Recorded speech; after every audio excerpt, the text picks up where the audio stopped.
kepadamu pagi menjelang siang hari, karena anugerahmu kami mulia sebagaimana ada. Engkau lah yang kami sembah, kami muliakan, kami percaya setiap pujian permohonan kami naik menjadi duka yang menyenangkan hatimu. Dan saatnya kami mau mendengarkan Engkau berfirman bagi kami. Berfirmanlah, luruskan setiap hati kami sehingga kami mengerti kehendak Tuhan. Urapi hamba kami terbatas dengan hikmat Allah yang tidak terani, agar segala kuasa-kuasa iblis setan kami tolak dalam nama Yesus. Terima kasih Tuhan, kami siap membuka hati untuk firman-Mu. Dalam nama Yesus kami berdoa. Amin. Amin. Puji Tuhan. Kita bersyukur oleh anugerah Tuhan hari ini kita boleh ada. Oke, karena kebaikan Tuhan kita boleh ada. Kita bersyukur oleh anugerah Tuhan kita boleh ada hari ini. Tuhan masih memberikan kesempatan untuk kita memuji, menyembah, memuliakan Dia, meninggikan Tuhan, menikmati kebaikan Tuhan, berkat Tuhan berbicara bukan hanya materi, bukan hanya kehidupan di dunia, tetapi adalah berkat rohani, berkat yang terindah, yaitu berkat keselamatan. Bagaimana kita menyembah Tuhan, menyenangkan hati Tuhan karena hal yang kekal. Amin. Karena kerajaan surga. Kita buka kitab kita masing-masing di dalam Kisah 1 ayat 8, Kisah Para Rasul 1 ayat 8. Demikian firman Tuhan. Saya akan bacakan untuk kita semua. Tetapi kamu akan menerima kuasa kalau Roh Kudus turun di atas kamu, dan kamu akan menjadi saksiku di Yerusalem dan di seluruh Yudea dan Samaria dan sampai ke ujung bumi. Saya ulangi sekali lagi. Tetapi kamu akan menerima kuasa kalau Roh Kudus turun ke atas kamu, dan kamu akan menjadi saksiku di Yerusalem dan di seluruh Yudea dan Samaria dan sampai ke ujung bumi. Demikian firman Tuhan. Hari ini kita akan belajar tentang dampak seseorang dipenuhi Roh Kudus. Dampak seseorang dipenuhi Roh Kudus. Kita mengerti betul bahwa Yesus telah naik ke surga dan Dia menjanjikan bahwa Roh Kudus akan diberikan kepada murid-murid. Dan hari ini kita percaya Roh Kudus itulah yang dijanjikan untuk kita sebagai anak-anak Tuhan di hari-hari terakhir ini. Dalam banyak perkara, banyak hal yang tidak kita mengerti seperti pujian kita mengatakan tadi, tetapi kita akan terbang tinggi bagai Raja Wali. Kita tidak perlu takut dengan masalah, kita tidak perlu takut dengan persoalan, karena Roh Kudus yang dijanjikan akan memberikan kepada kita kekuatan ini dalam mengiring Tuhan, sehingga kita tetap eksis, tetap konsisten dalam perjalanan iman sampai kita tiba di surga.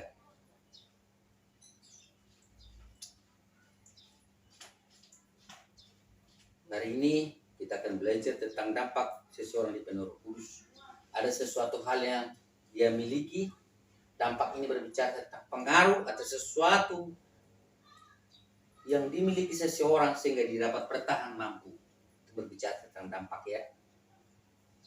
Jadi orang-orang, anak-anak Tuhan harus punya sesuatu yang dia miliki sehingga dia tidak tawar hati, dia tidak down, dia tidak lemah dalam mengiring Tuhan.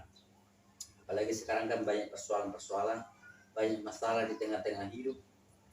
Di dalam mengiring Tuhan, masalah ekonomi itu menjadi persoalan ya. Masalah rumah tangga itu menjadi persoalan. Masalah anak itu menjadi persoalan.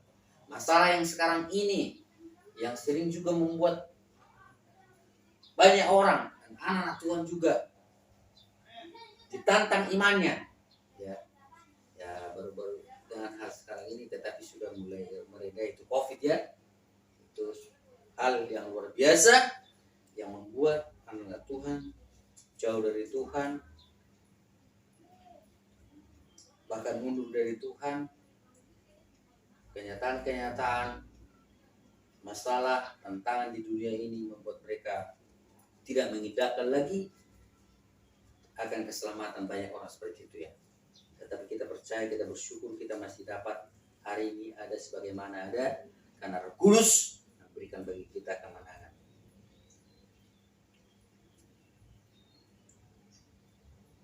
Tinggal perkataan Yesus sendiri ketika dia mau naik ke surga. Dalam ayat ini, tapi kamu akan menerima kuasa kalau Roh Kudus turun di atas kamu.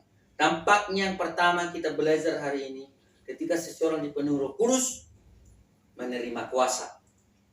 The power of heaven. Kuasa dari surga. Amin. Kuasa. Ada dua kuasa. Ada satu yang kita tahu. Ada kuasa Allah dan ada kuasa iblis. Kuasa Allah kita mengerti bahwa dalam Kejadian 1 Allah menciptakan langit dan bumi ini. Berarti dia berkuasa atas langit dan bumi. Amin. Dia berkuasa atas kehidupan kita. Dia berkuasa atas segala sesuatunya. Dia maha kuasa. Ini berbicara bahwa kuasa itulah kuasa yang luar biasa yang tidak tertandingi. Ada kuasa iblis. Yohanes 5 ayat 19 dikatakan di sana bahwa 1 Yohanes 5 ayat 19 dikatakan di sana, kita tahu bahwa kita berasal dari Allah dan seluruh dunia berada di bawah kuasa setan. Kita tahu kita berasal dari Allah, amin. Di dunia ini kita hanya menumpang saja. Sebentar saja kita di dunia ini. Sebentar itu berbicara, ada batas-batasnya. Ada batas kita menikmati. Kalau kita hari ini diberkati Tuhan dengan berkat jasmani, kita kaya, kita punya deposit, kita punya lahan luas, atau mungkin kita menjadi tuan tanah. Kita punya kepintaran, kita seorang intelektual, pembicara, speaker, kita dipanggil kemana-mana. Bahkan mungkin konsultasi, orang konsultasi dengan kita harus bayar. Kita pasang tarif, ya, karena kita profesional. Itu bisa terjadi. Kita bisa beli segala sesuatunya. Tetapi ingat, itu terbatas, amin. Terbatas. Itu terbatas. Sehingga dikatakan di situ, itu bisa diberikan oleh, karena dikatakan bahwa dunia ini diberikan kepada si jahat.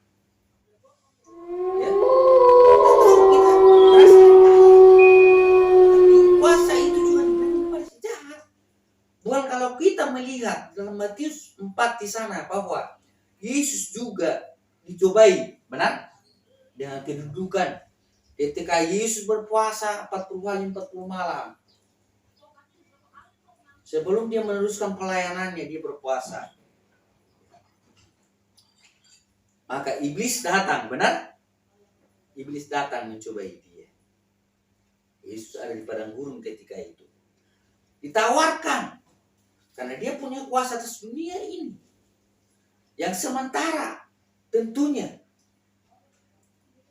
Ya, berada dalam kuasanya, dan itu diberikan kepada iblis. Maka dia dicobai di padang gurun. Dengan apa? Kita melihat dalam Matius 4 di situ, Yesus dicobai oleh iblis ketika dibawa ke padang gurun. Di situ dikatakan apa? Ada beberapa hal ditantang atau dicobai, diuji. Yesus dicobai di situ. Pertama sekali tentang makanan. Ya. Itu dalam ayatnya yang ketiga. Lalu datanglah si pencoba itu dan berkata kepadanya, jika engkau anak Allah, perintahkanlah supaya batu-batu ini menjadi roti. Itu berbicara tentang makanan, tentang perut, tentang melanjutkan hidup. Manusia perlu makan, benar? Makan minum, perlu. Dicobai.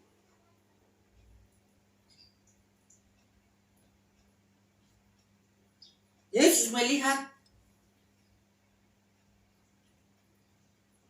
bagaimana cara iblis ingin membuat dia supaya tidak komitmen, tidak fokus dengan misinya. Maka iblis melihat kesempatan ini kesempatan yang baik. Ya. Iblis melihat 40 hari 40 malam itu kan pasti lapar ya secara manusia. Di situ dia masuk. Maka artinya iblis itu pintar loh. Jangan pikir iblis itu goblok bodoh. Iblis pintar. Ya. Ya kan? Dilihat situasi itu, hati-hati dengan iblis.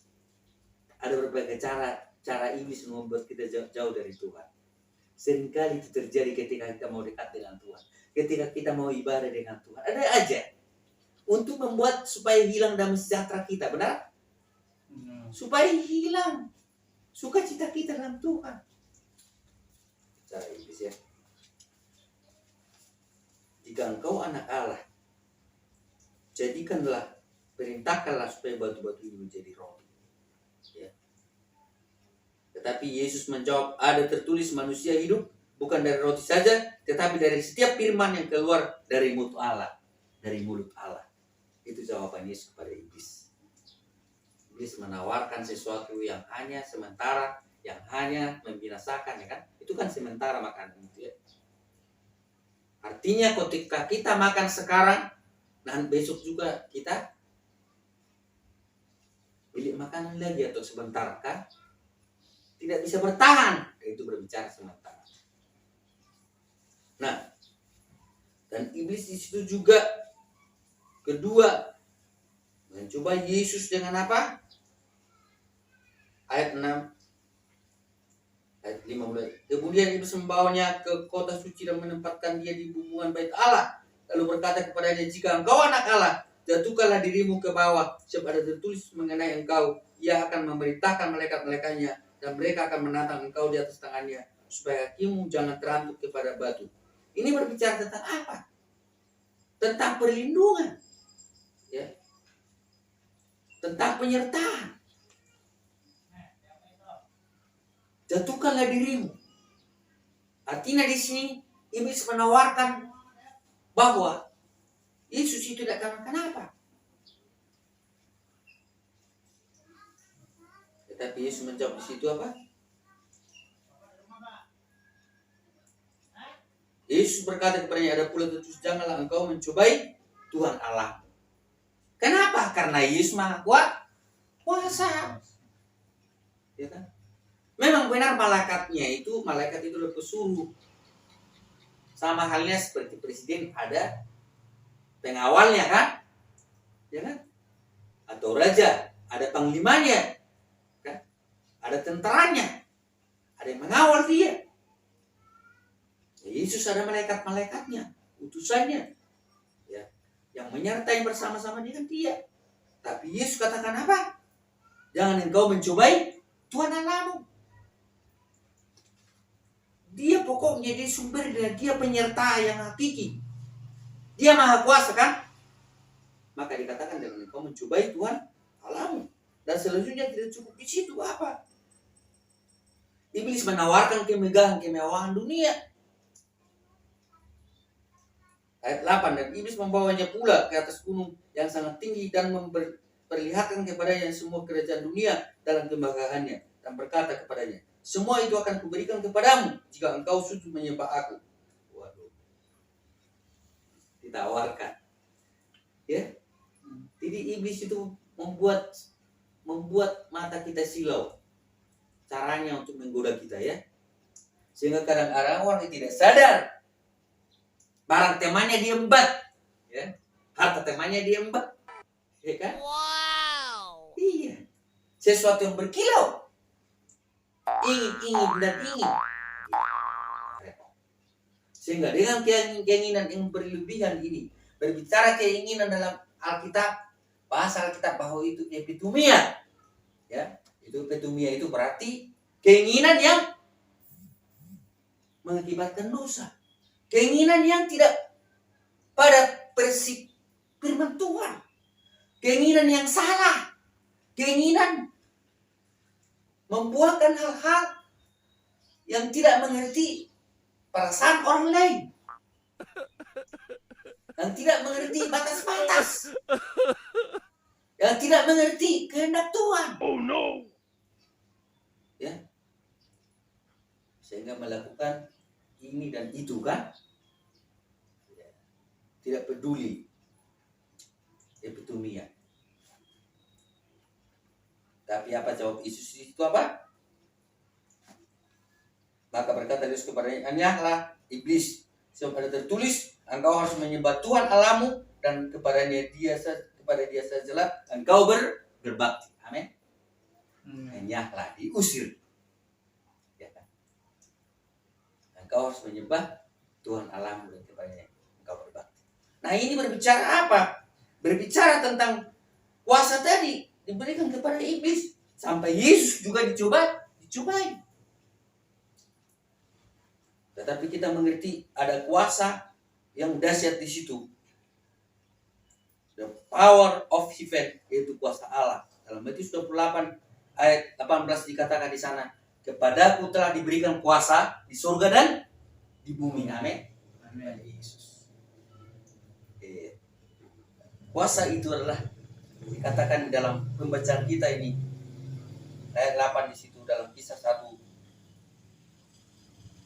Tetapi kamu akan menerima kuasa kalau Roh Kudus turun ke atas kamu. Amin. Kuasa yang dari surga itu. Wow. Untuk apa kuasa diperlukan? Kita mengerti kuasa diperlukan dalam secara umum. Kuasa ini adalah kekuatan atau wewenang untuk melakukan sesuatu. Dalam Kamus Besar Bahasa Indonesia, kuasa itu atau wewenang atau kekuatan seseorang untuk melakukan sesuatu. Tetapi dalam Alkitab di sini, kuasa itu adalah berbicara tentang dua. Exousia itu berbicara tentang kebebasan untuk menentukan sesuatu, seperti berkuasa atas sesuatu yang dibentuknya. Seperti penjunan dalam Alkitab, dalam Yeremia 18, penjunan atas yang dikerjakannya, tanah liat. Amin. Iya. Tukang penjunan atau membentuk sesuatu, dia berkuasa atas apa yang dibentuknya. Seperti asbak ataupun keramik.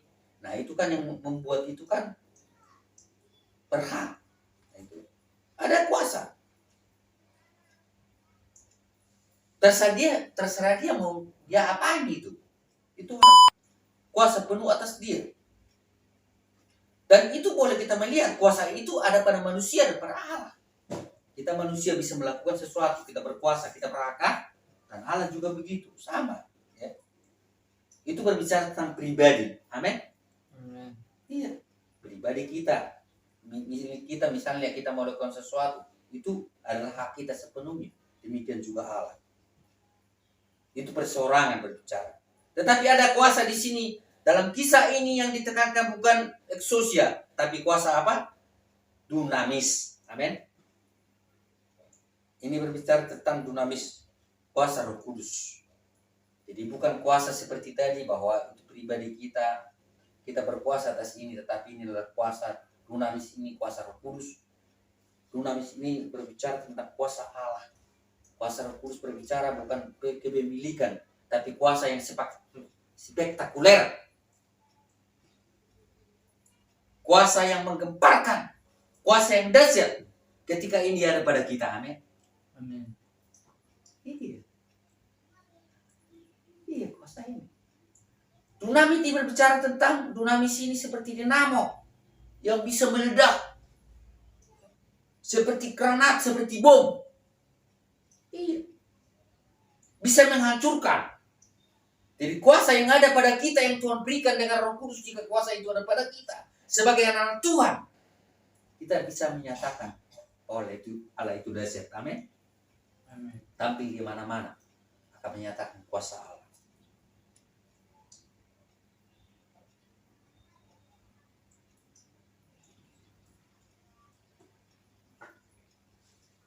Allah mempisde tunamin apel dontos tou pneumatos. Kamu akan menerima kuasa jika Roh Kudus turun atas kamu. Dunamin, dunamos. Dunamin ini berbicara tentang yang bisa meledakkan biasa. Tidak ada tandingannya. Kuasa dari surga, amin. Kuasa iblis ketika Roh Kudus ada pada kita. Masalah tantangan apapun tidak akan bisa membuat kita goyah. Tinggalkan Tuhan. Ketika Roh Kudus ada pada kita, kita akan menerima kuasa itu.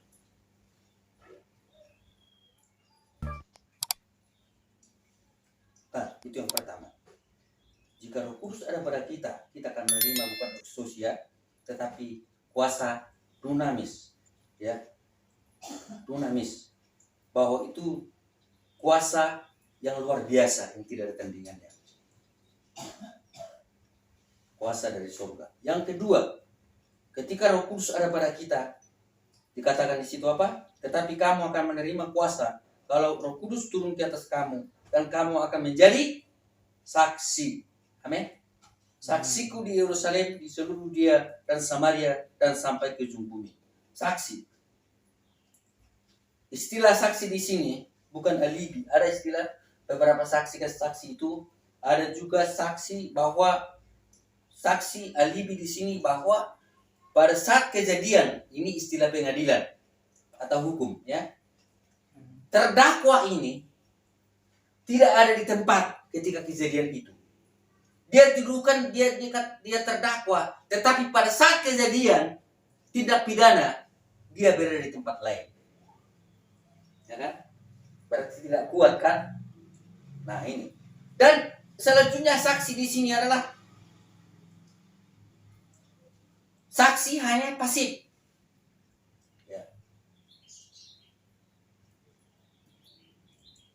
Tetapi yang dikatakan ketika Roh Kudus ada pada kita, yang ditekankan adalah saksi aktif. Amin.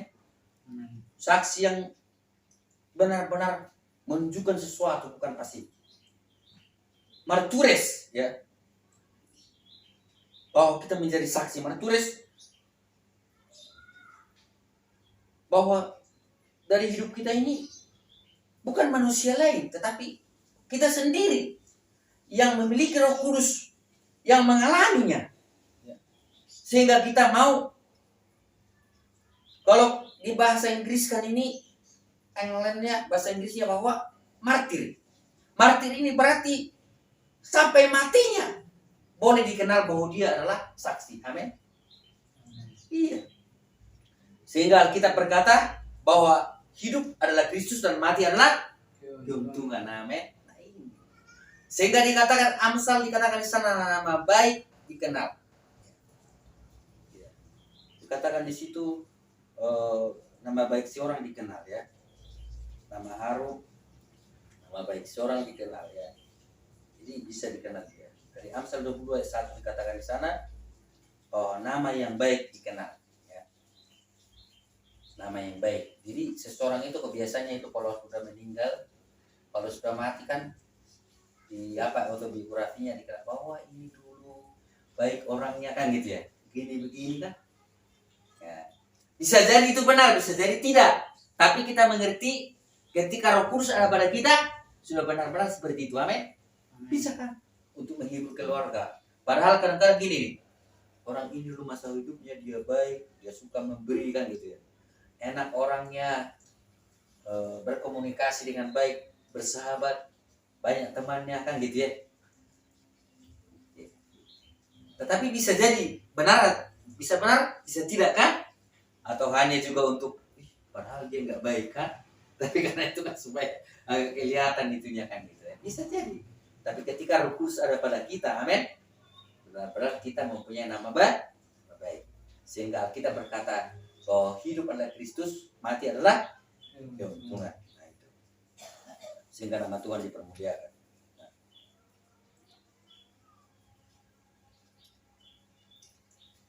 Bicara tentang saksi di sini seturut dengan kehidupan sehari-hari. Seperti Yakobus mengatakan, iman nonsen kalau tanpa perbuatan. Iman nihil tanpa perbuatan. Iman nothing, tidak ada apa-apanya kalau tidak ada perbuatan. Dalam Yakobus 2:26 dikatakan di sana,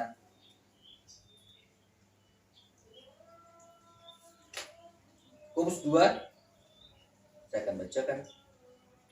Sebab seperti tubuh tanpa roh adalah mati, demikian jugalah iman tanpa perbuatan adalah mati. Amin. Jadi kalau ada orang mengatakan saya beriman, saya anak Tuhan, saya orang percaya, kalau tidak ada perbuatan yang kelihatan, itu enggak benar. Amin. Itu kosong itu. Iya.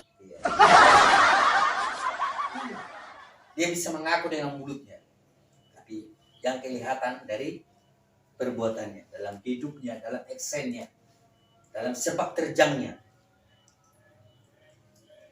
itu yang Tuhan mau. Amin. Saya percaya ketika Roh Kudus ada pada kita, kita akan menjadi saksi. Kita akan menunjukkan bahwa kita adalah saksi yang bukan pasif, tapi saksi yang aktif, yang dikerjakan Roh Kudus atas hidup kita. Sehingga kemanapun kita pergi, dimanapun kita ada, dalam situasi apapun, di tempat manapun kita akan menunjukkan bahwa kita adalah saksi karena Roh Kudus ada pada kita. Kuasa ada pada kita. Sehingga kita menunjukkan dampak bahwa kita dipenuhi Roh Kudus. Amin. Saya simpulkan, ketika kita mempunyai dampak atau seseorang mempunyai dampak dari Roh Kudus, dia akan menerima kuasa. Kuasa itu bukan seperti kuasa di dunia ini, bukan kuasa sementara, tapi the power of effect, kuasa dari surga yang tidak ada tandingannya. Itu akan memampukan kita menjalani hidup ini, menghadapi segala tantangan hidup yang kita hadapi. Kuasa inilah memberikan kita wewenang untuk melakukan sesuatu, melakukan apa yang Tuhan perintahkan kepada kita untuk menjadi berkat. Kita nggak perlu takut. Kuasa ini berbicara bukan eksosia.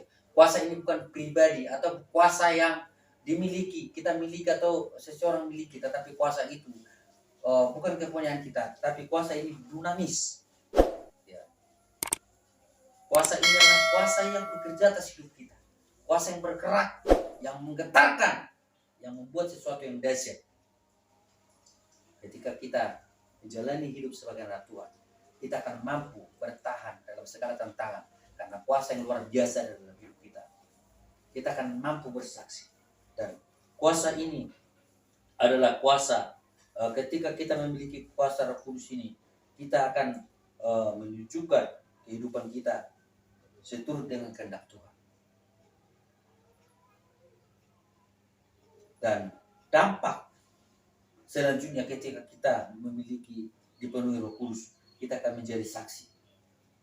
Saksi bukan hanya melihat, mendengar, atau mengetahui, tetapi saksi adalah aktif di sini. Melihat, mendengar, mengetahui, dan mengalami. Amin. Yang kita miliki. Maka dunia akan melihat kita adalah anak Tuhan. Kita adalah orang-orang yang benar-benar menjadi berkat.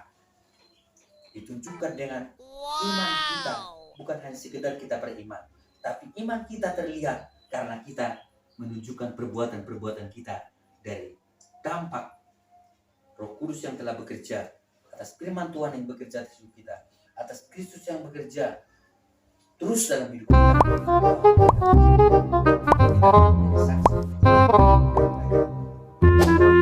Perbuatanlah mati, dan kita menunjukkan iman kita dari perbuatan-perbuatan. Orang akan melihat kita bahwa kita adalah anak-anak Tuhan. Roh Kudus ada pada kita. Puji Tuhan.